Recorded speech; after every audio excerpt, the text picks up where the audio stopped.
Going forward, how does unspoken to unbroken heal me? What is it about this journey that is going to make the difference to my life?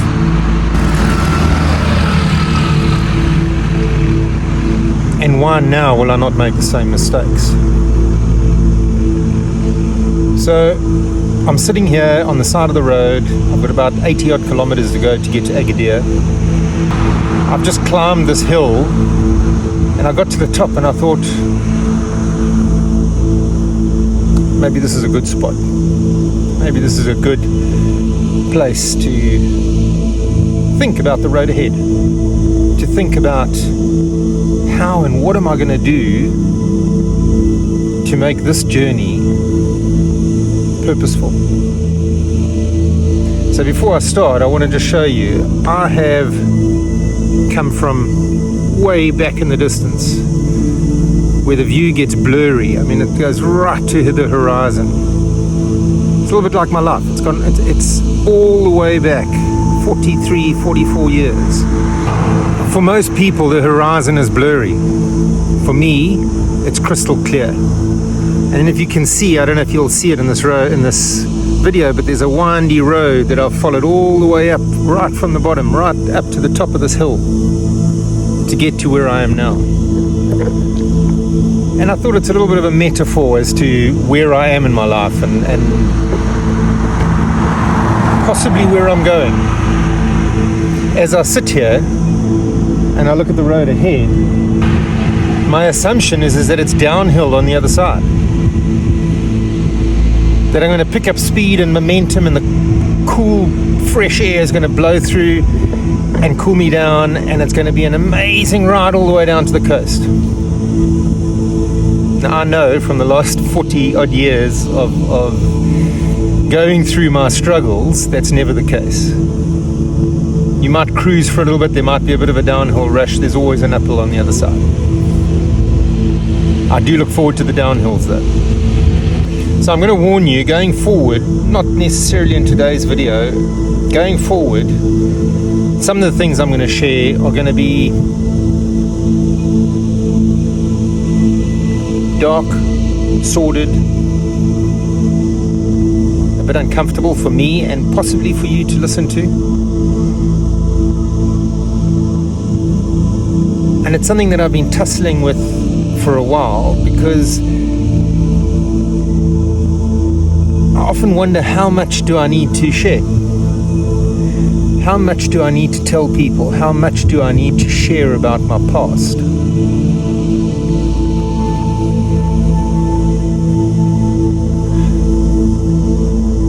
I believe that that's going to unfold as I go.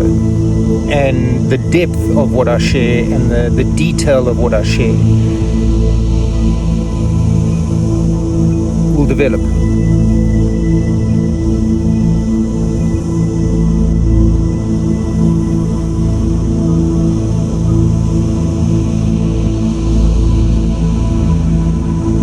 I want to be honest and I want to be truthful. The dilemma comes in how much needs to be put out there. So I'll figure that out. We'll figure that out together. For now, where I am, as I've mentioned to you, on my bicycle I unpack and I work through the things I've done and the things I feel remorseful for, and the regrets I've got for the mistakes that I've made. And I've made mistakes. So today I'll try and give you an understanding as to why I ended up making those mistakes. Not the detail, just the mechanics behind it. 2 traumas: rape and abuse, and rejection. Trauma number 1, age 9 or 10, caused confusion, conflict in my mind, misunderstanding of the situation, being totally unsure of who I am, who I can trust, and where I fit in. Trauma number 2, rejection, by somebody who I was emulating and trying to be just like broke me. I'd spent my entire life trying to be what that person, in my eyes, wanted me to be.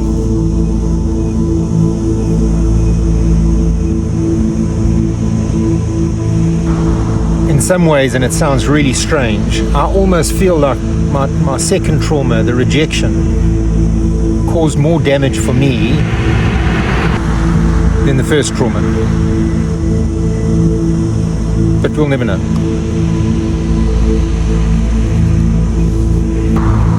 What happened was that the way I felt and the thoughts that ran through my head caused by these two traumas are what made me behave in a certain way and made me do things that now and today I regret. You see, trauma number 2, my rejection,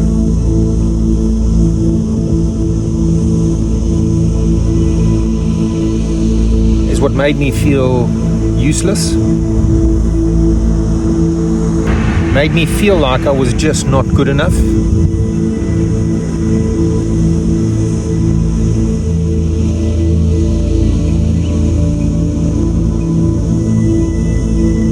And it was that trauma, it was that rejection that made the trigger of a negative comment by anybody close to me the thing that sent me over the edge. So try and understand, because of me loving and really looking up to this person who then rejected me, anybody else who was close to me who passed a comment,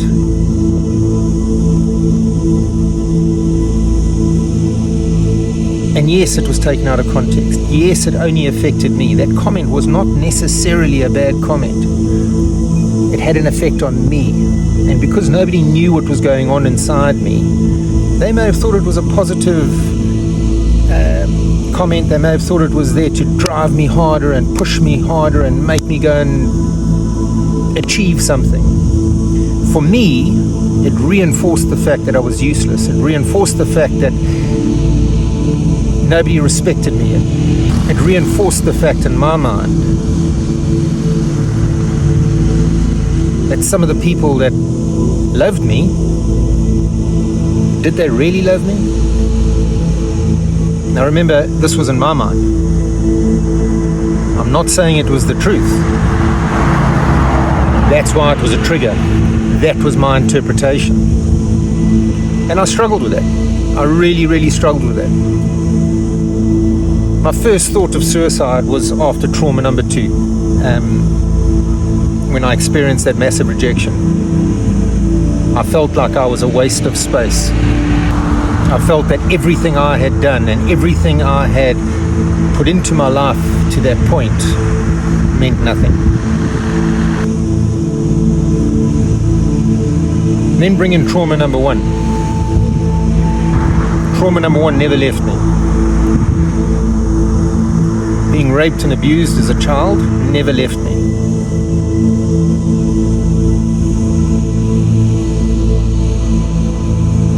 I was used. I was treated like a thing. I was hurt and cast aside.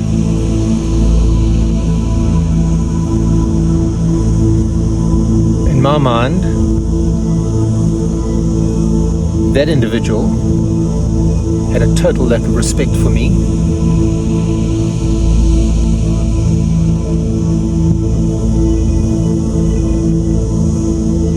I felt that what had happened was dirty, demeaning. I knew it was wrong. I knew it was unacceptable in my mind within the community. And in my mind, it was something you kept a secret for the rest of your life. You could not let anybody know what had happened to you. Because remember, there's a part of me that blames myself. how could I tell anybody if I thought I was to blame? I put myself in that situation more than once. So now take those two traumas and combine them. And I've only really understood this recently when I started working with my last therapist. Put those two traumas together, when you think of self-harm, I felt the need to be punished. I felt the need that when somebody passed a comment, when somebody triggered me, not in the beginning I could handle it. Every time I got triggered a second time, it got worse and worse and worse. But I felt the need to punish myself for being that bad person. To punish myself because people thought of me in that way. To punish myself because I wasn't living up to those that were close to me. I was not living up to their expectations. I was not meeting their needs.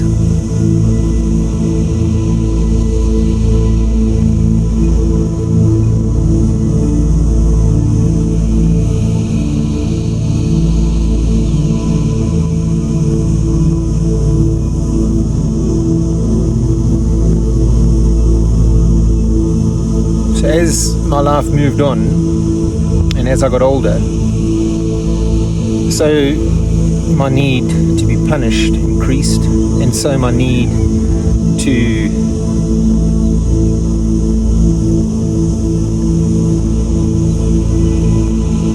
reinforce what I was feeling by those triggers and what those triggers made me think of myself.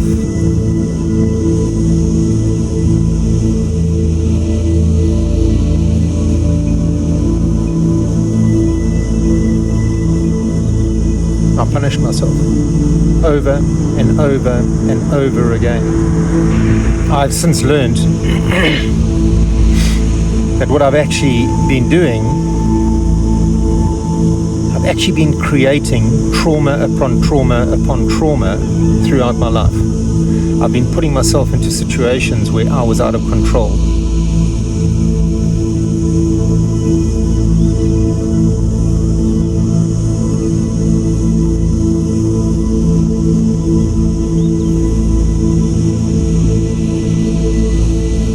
I don't know if that makes sense. I'm very aware of not making these too long, and they're not easy for me to do.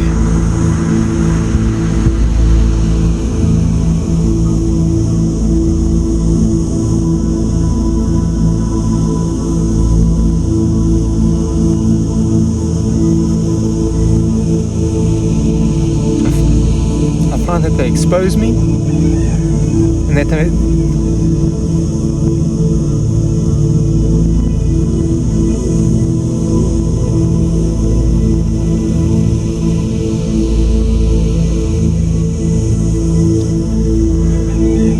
it's a very, very scary thing to know that when I publish this, when I put it out for people to see, I can't close the door. I can't hide. I may not have told the whole story, and I might not be unfolding everything all at the same time, but every little bit that I share, I can't go back.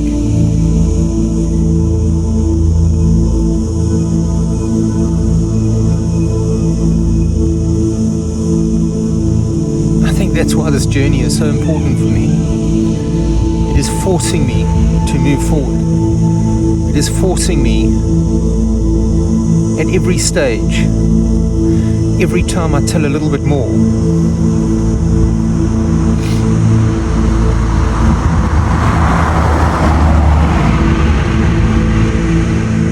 it gets me one step closer to being truly free of my burden.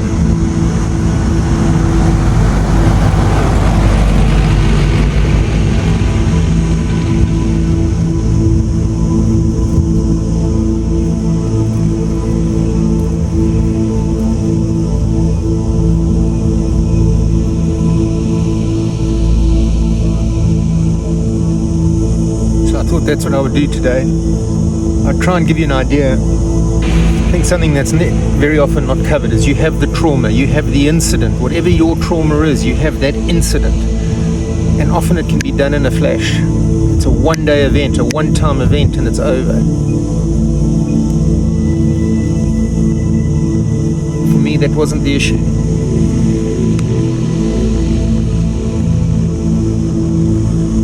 For me, it's what I did to myself thereafter. And the damage I caused to myself thereafter. And the damage I caused to those that were around me and close to me.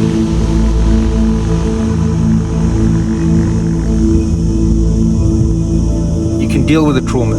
You can deal with the incident. But there's always more. There's always more to unpack.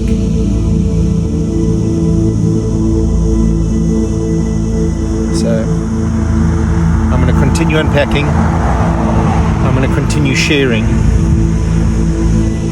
Generally, when it takes a while for me to do the next episode, it means it's quite a tough one for me.